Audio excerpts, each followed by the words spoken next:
Assalamualaikum warahmatullahi wabarakatuh. Teman-teman, jumpa lagi dengan Enjoy Channel, channel yang membahas berita teraktual, terhangat, dan sedang menjadi perbincangan publik. Sahabat Enjoy Channel, kali ini yang akan kita bahas masih mengenai tewasnya Brigadir Joshua. Karena ini mendapat perhatian publik, teman-teman. Bukan hanya di internal Polri yang menjadi perhatiannya, karena Kapolri membentuk tim khusus untuk menyelidiki kasus ini, teman-teman, yang akan bisa membuktikan tindak pidana terkait tewasnya Brigadir Joshua. Dan selain itu ada Irsus, Inspektorat Khusus, yang juga menyelidiki apakah ada pelanggaran kode etik terkait kasus tewasnya Brigadir Joshua. Jadi antara Irsus dan tim sus ini bergerak bersama-sama sesuai dengan tupoksinya untuk kasus tewasnya Brigadir Joshua. Nah teman-teman, ada hal yang menarik ketika Baradae ini sudah menjadi tersangka, jerat pasal 338 KUHP, junto pasal 55 dan 56. Karena di dalam pasal itu adalah pasal yang menunjukkan bahwa ada orang lain yang juga ikut terlibat dalam kasus tewasnya Brigadir Joshua. Apakah Baradae itu bekerja sendiri atau dibantu orang lain, maka ini yang akan diperiksa, teman-teman. Kalau kita melihat pasal itu, tentu ada orang lain yang turut serta terkait tewasnya Brigadir Joshua. Dan dalam perkembangannya, teman-teman, ada pengacara dari Baradae ini yang mengundurkan diri setelah Baradae menjadi tersangka. Dan kemarin dia mengajukan, teman-teman, surat pengunduran diri ke Bareskrim Polri, mundur dari pengacara dari Baradae. Dan pihak Bareskrim kemudian menunjuk pengacara lain untuk mendampingi Baradae, karena proses penyidikan itu harus didampingi oleh penasihat hukum, maka memang harus didampingi, teman-teman. Dan yang menariknya bahwa pendampingan kali ini ada bicara hati ke hati antara Baradae dengan penasihat hukumnya, dan inilah yang bisa membongkar kasus ini, teman-teman, karena Baradae ini bisa menjadi saksi kunci. Apalagi kalau Baradae ini menjadi justice kolaborator yang akan membongkar siapa dalam aktor terkait tewasnya Brigadir Joshua. Maka sebenarnya peran LPSK hari ini sangat diperlukan untuk bisa memberikan perlindungan kepada Baradae. Karena Baradae ini bisa menjadi saksi kunci yang akan membongkar semuanya. Nah teman-teman, terkait mundurnya pengacara atau kuasa hukum dari Baradae ini, kita ambil berita dari tv1news.com. Baradae jadi tersangka, kuasa hukumnya mengundurkan diri dan kecewa saat di Bareskrim Polri. Setelah Richard Eliezer atau Baradae resmi ditetapkan menjadi tersangka pada Rabu 3 Agustus 2022 yang lalu, kuasa hukumnya Andreas Nahot Silitonga memutuskan untuk mengundurkan diri. Andreas mendatangi Bareskrim Polri untuk memberikan surat pengunduran diri. Namun kuasa hukum Baradae tersebut mengaku kecewa karena tak bisa bertemu dengan penyidik Bareskrim Polri. Tadi kami sangat sayangkan, kami maksudnya baik menyampaikan surat namun tidak ada yang menerima. Mungkin karena hari libur juga, makanya kami memutuskan untuk menyampaikan via WhatsApp dulu sementara. Tapi kami akan kembali hari Senin untuk menyampaikan suratnya secara fisik, kata Nahot Silitonga saat dijumpai di Bareskrim Polri, Jakarta, Sabtu 6 Agustus 2022. Alhasil pihaknya menyampaikan surat pengunduran dirinya tersebut melalui pesan aplikasi WhatsApp kepada Kabareskrim Polri Komjen Agus Andrianto.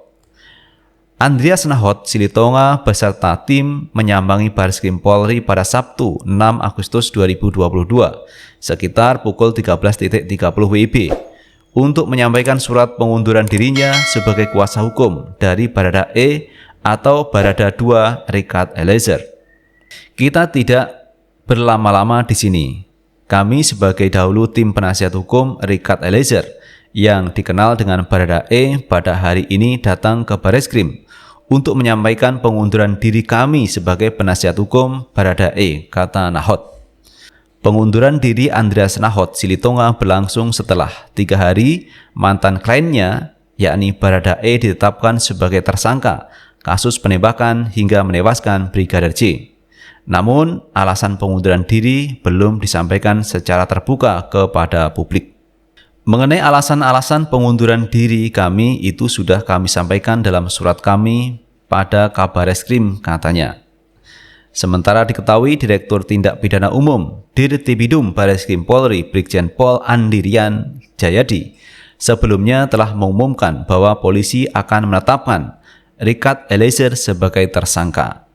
Penyidik menetapkan Baradae sebagai tersangka dengan pasal sangkaan 338 KUHP junto pasal 55 dan 56. Ujar Dirtipidum Bareskrim Polri Brigjen Andirian Jayadi Rabu 3 Agustus 2022 yang lalu. Pasal 338 adalah pasal yang dikenakan untuk tindak pidana perampasan nyawa orang lain alias pembunuhan. Sedangkan pasal 55 adalah tentang mereka yang melakukan, menyuruh, melakukan, dan turut serta melakukan perbuatan. Sementara pasal 56 kurang lebih tentang membantu kejahatan atau mereka yang sengaja memberi bantuan pada waktu kejahatan yang dilakukan. Itu pasal 55 dan 56, teman-teman. Intinya ada orang lain yang turut serta dalam kasus tewasnya Brigadir Joshua. Bila merujuk pasal yang dikenakan, bukan tidak mungkin akan ada tersangka lainnya. Selanjutnya, polisi langsung menangkap Baradae setelah penetapan tersangka. Di sisi lain, Dirtipidum Bareskrim Polri Brigjen Andirian mengatakan telah melakukan gelar perkara terkait laporan dari pihak keluarga Brigadir Joshua. Andirian menambahkan Richard Eliezer atau Baradae yang menembak Brigadir J bukan untuk membela diri. Meski demikian, Andirian belum bisa merinci terkait motif Baradae karena akan melakukan penyidikan terlebih dahulu.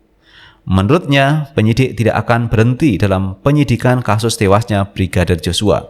Pemeriksaan tidak berhenti sampai sekarang karena akan ada beberapa saksi yang akan kami periksa dalam beberapa hari ke depan imbuhnya. Padahal kuasa hukum Baradae, Andreas Nahot Silitonga, sempat mempertanyakan keputusan Mabes Polri menetapkan Baradae sebagai tersangka. Pasalnya, kliennya masih berstatus saksi. Penetapan tersangka diberikan di tanggal 3 sebenarnya. Sebagaimana kita ketahui bersama bahwa tanggal 3 itu sudah diumumkan oleh Pak Dirtipidum waktu itu bahwa kliennya kami sebagai tersangka, kata Andreas di Bareskrim Polri Kamis 4 Agustus 2022. Menurut Andreas, ia sempat menyayangkan prosedur penetapan tersangka Baradae. Andreas menyebut bahwa kliennya akan kooperatif selama pemeriksaan dan penyelidikan. Nah, kemudian ada satu hal yang sangat kami sayangkan. Sebenarnya kami sangat menerapkan semua prosedur sesuai dengan KUHP itu dijalankan. Cuma ternyata sebagaimana yang kemarin mendampingi langsung itu pemeriksaan klien kami sebagai saksi baru selesai di tanggal 4. Tepatnya jam 1:02 malam ucapnya. Jadi kami mempertanyakan bagaimana orang yang belum selesai diperiksa sebagai saksi tapi tersangka jelas dia. Itu teman-teman terkait kasus tewasnya Brigadir J ini menjadi semakin memanas, teman-teman. Ada kuasa hukum dari Baradae yang ini mengundurkan diri. Tidak tahu jelas alasannya apa mengundurkan diri karena Baradae ini sudah menjadi tersangka. Apakah dia kecewa? Kemarin masih menjadi saksi dan masih ada pemeriksaan lagi tetapi berikutnya menjadi tersangka. Apakah itu alasannya sehingga kuasa hukum ini mengundurkan diri untuk mendampingi Baradae? Namun demikian teman-teman, hari ini sudah ada kuasa hukum baru yang mendampingi Baradae dan ini akan ada kejutan-kejutan lain. Katanya teman-teman, Baradae sama kuasa hukum yang baru itu sudah ada dialog antara hati ke hati. Tetapi dia tidak menjelaskan apa dialog dari hati ke hati itu. Dan akan disampaikan pada materi berikutnya. Jadi hari ini belum bisa disampaikan ke publik. Tetapi menurut pendapat saya ini mungkin akan ada pihak-pihak lain yang bisa menjadi tersangka ketika Baradae nanti sudah berbicara banyak terkait kasus tewasnya Brigadir Joshua. Karena dia sudah katakan bicara hati ke hati. Artinya ada hal yang baru yang akan disampaikan oleh Baradae. Apakah Baradae selama ini berbohong kalau dirinya itu yang menembak Brigadir Joshua atau seperti apa? Dan ini akan menjadi proses berikutnya teman-teman, membongkar terkait peristiwa tewasnya Brigadir Joshua. Dan apalagi hari ini teman-teman, Ferdy Sambo sudah ditempatkan di tempat khusus setelah diperiksa 10 saksi oleh Irsus, Inspektorat Khusus, karena diduga Ferdy Sambo melakukan pelanggaran kode etik terkait penyelesaian olah TKP di mana Brigadir J itu tewas di sana. Karena tewasnya Brigadir J itu di rumah Ferdy Sambo. Dan disitulah mulai ada kejanggalan teman-teman. Kalau tewasnya Brigadir J itu pada hari Jumat, kenapa kok tidak diumumkan di hari Jumat? Padahal Ferdy Sambo tahu itu. Yang berikutnya, kenapa di TKP itu kok tidak ada garis polisi pada hari Jumat itu? Dan kasus ini baru diumumkan pada hari Senin.